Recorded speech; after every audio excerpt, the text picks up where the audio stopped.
अस्सलाम वालेकुम गाइस। आज हम प्रिपेयर कर रहे हैं बहुत ही जेंटल, बहुत ही सॉफ्ट किस्म का एक बहुत माइल्ड शैम्पू प्रिपेयर कर रहे हैं जो टोटली अल्कोहल फ्री है, ये टोटली पैराबेन फ्री है, सल्फेट फ्री है, ये टोटली आप समझ लें नेचुरल है। इसको प्रिपेयर करने के लिए हमें रिक्वायर्ड होगा एलोवेरा जेल। एलोवेरा जेल आप फ्रेश भी यूज़ कर सकते हैं और अगर आपके पास पहले से अवेलेबल है तो आप aloe vera gel prepared aloe vera gel भी आप यूज़ कर सकते हैं। ये एलोवेरा जेल जो होता है वो हमारे बालों को स्ट्रॉन्ग करता है, हमारे बालों को सॉफ्ट बनाता है, डैंड्रफ को कंट्रोल करता है, इची स्कैल्प को कंट्रोल करता है, हमारे हेयर फॉल और जो डैमेज हो चुके होते हैं बाल उनको ख़त्म करता है। इसके बाद हम इसमें एक अनियन ऐड करेंगे। आप कोशिश कीजिएगा कि पर्पल अनियन आप इसमें यूज़ कीजिएगा। मेरे पास यहाँ पर ये अनियन अवेलेबल था। अनियन जो होता है ये फुल ऑफ सल्फ़र होता है, इसमें सल्फ़र की बहुत ज़्यादा क्वांटिटी होती है। सल्फ़र हमारे बालों के लिए बहुत अच्छा होता है। ये हमारे हेयर फॉल को रिड्यूस करता है, हमारे हेयर्स को स्ट्रॉन्ग बनाता है, उस बालों की जड़ों को मजबूत बनाता है और हमारे हेयर थिकनेस को इम्प्रूव करता है और नेचुरल शाइन को इम्प्रूव करता है।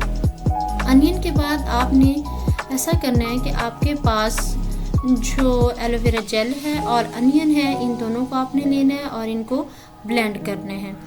आपने ये ब्लेंड करते वक्त ये बात जहन में रखनी है कि आप अनियन की क्वांटिटी कम लेंगे और एलोवेरा जेल की क्वांटिटी ज़्यादा रखेंगे, क्योंकि अनियन की अगर क्वांटिटी ज़्यादा हो जाए तो वो हमारे बालों को हार्ड कर देता है। इसलिए आपने अनियन की क्वांटिटी एलोवेरा जेल से हाफ रखनी है या उसका 1/3 पार्ट रखनी है। उसके बाद आपने इनको अच्छी तरह से ब्लेंड करना है। इतना ब्लेंड करना है कि आपको अनियन के पार्ट्स जो हैं वो इसके अंदर से नज़र ना आए। आपने इसको ब्लेंड करने के बाद आप फिल्टर पेपर या आप मलमल का कपड़ा लेंगे, उसके ज़रिए आप इसको फ़िल्टर करके सिर्फ आप इसका जूस ले लेंगे। आप इसका जो बाकी मटेरियल है वो आप डिस्कार्ड कर देंगे। उसके बाद आपके पास जो ग्लिसरीन सोप बेस होती है आप वो लेंगे, उसको आप मेल्ट करने के लिए हॉट बॉयल वाटर थोड़ा सा ऐड करेंगे। उस तरह से अगर ये मेल्ट हो जाए तो ठीक है, नहीं तो आप गर्म पानी के अंदर आप इसको रखेंगे और इसको इस तरह स्पून से तोड़ते हुए इसको ब्रेक डाउन करेंगे। जब काफ़ी देर आप इसको इस तरह से तोड़ेंगे, ब्रेक डाउन करेंगे तो ये एक मिल्की किस्म का एक लिक्विड प्रिपेयर हो जाएगा। आप इस तरह से मिल्की लिक्विड को लेंगे जो ग्लिसरीन सोप बेस से बना और साथ में आपने जो जूस निकाला था अनियन का और एलोवेरा जेल का, आप इन दोनों को मिक्स करेंगे। यहाँ पे मेरा जूस कुछ ज़्यादा हो गया था तो मैंने इसको एक सेपरेट बाउल में भी मिक्स कर लिया था। 2 बैचेस में मैंने इनको डिवाइड कर लिया था। अब आप ब्लेंडर की मदद से इसको इतना ब्लेंड करेंगे, इतनी देर ब्लेंड करेंगे कि ये क्रीमी किस्म का टेक्सचर अपेयर हो जाए। इतना आपने इसको ब्लेंड करना होगा।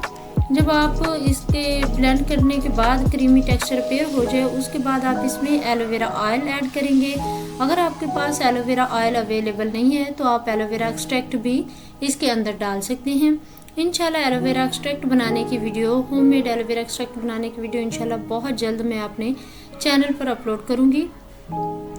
एलोवेरा एक्सट्रैक्ट जो होता है ये हमारे ग्रेसी हेयर को कंट्रोल करता है, हमारे इची स्कैल्प को कंट्रोल करता है और अल्ट्रावायलेट डैमेज जो हो जाता है हमारे बालों को, धूप की वजह से डैमेज हो चुका होता है, ब्रेक डाउन हो चुका होता है, उसको ये कंट्रोल करता है और हेयर ग्रोथ को बूस्ट अप करता है। हमारे बालों की ग्रोथ को ये बहुत जल्दी बूस्ट करता है। उसके बाद आप इसके अंदर लिवेंडर ऑयल ऐड करेंगे। लिवेंडर ऑयल का सबसे बड़ा बेनिफिट ये है कि एक तो ये अनियन की जो एक तेज़ किस्म की स्मेल है उसको थोड़ा सप्रेस करेगा, हमें इसकी एक बहुत ही माइल्ड और एक हल्की हल्की सी खुशबू अपेयर हो जाती है। और ये जब आप ये स्कैल्प पे इसका मसाज करेंगे तो आपकी सैडनेस और डिप्रेशन जो होता है वो काफ़ी हद तक कम हो जाता है। उसके अलावा ये हमारे बालों के अंदर बैक्टीरिया या फंगस की वजह से एक्ने बन जाती है हमारे स्कैल्प के अंदर, उसको ये लिवेंडर ऑयल कंट्रोल करता है। उसके बाद हम इसके अंदर जहाँ पर आमंड ऑयल ऐड करेंगे।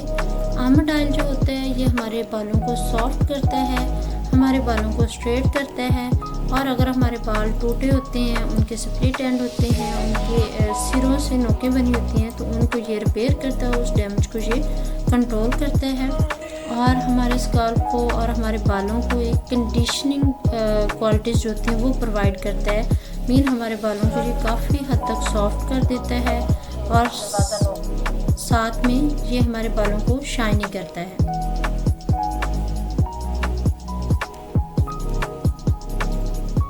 इसके बाद जहाँ पर हम इसके अंदर ग्लिसरीन ऐड करते हैं। ग्लिसरीन जो होता है ये डीप मॉइस्चराइजिंग हमें जो होता है वो प्रोवाइड करता है। हमारे बालों को ये मॉइस्चर रखता है, हमारे बालों को ये स्ट्रेट रखता है और हाइड्रेटेड रखता है, जिसकी वजह से फ्रीज एंड जो बालों में एक फ्रीजीनेस होती है, एक ड्राईनेस होती है, वो काफ़ी हद तक इसकी वजह से कंट्रोल हो जाती है और हमारे बाल हेल्दी नज़र आते हैं। और ग्लिसरीन हमारे हेयर ग्रोथ को बूस्ट करता है और इसके अलावा हमारे हेयर्स को ये स्ट्रेट रखता है। हाइड्रेशन की वजह से बाल सीधे हमें नज़र आते हैं, स्ट्रेट नज़र आते हैं। उसके बाद अब हम इसके अंदर विटामिन B5 ऐड कर रहे हैं। विटामिन B5 को हम पेंथोल भी कहते हैं या आप इसे पेंथोनिक एसिड कहते हैं।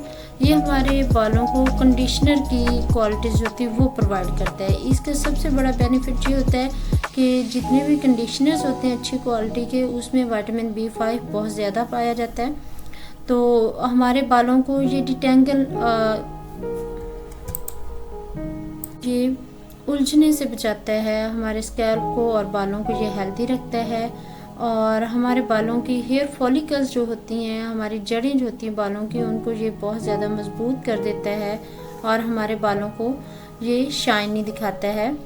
उसके बाद हम इसके अंदर 15 से 20 ड्रॉप के बराबर यहाँ पे हम इसके अंदर आर्गन ऑयल ऐड कर रहे हैं। आर्गन ऑयल जो होता है ये बालों को स्मूथ तो करता है, साथ में ड्राई और जो हमारी इची स्कैल्प होती है उसको रिकवर करता है और बालों के लिए ये अब बहुत ज़्यादा मिक़दार में ये आप न्यूरिशिंग होता है या आप उसको कह सकते हैं कि फूड प्रोवाइड करता है।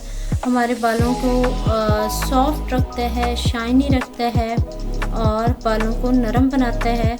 और सम टाइम जब हम इसके बालों के स्टाइलिंग के लिए जब बालों को स्टाइल करते हैं, स्टाइलिंग प्रोडक्ट भी यूज़ करते हैं। उसके बाद हमारे पास जो मिक्सचर अब प्रिपेयर हो गया है, इसको हमने यहाँ पे फ़िल्टर कर लेना है। फ़िल्टर करने के बाद अब आपने सबसे पहले ये काम करना है कि आपने इसकी pH चेक करनी है। इसकी pH थोड़ी अल्कलाइन होगी, जिसे आप सिट्रिक एसिड डालने के बाद आप उसे pH 5.5 या 6 तक ले आएंगे, जो कि हमारी स्किन और बालों की नेचुरल pH होती है। अब आपका DIY शैम्पू तैयार हो चुका है।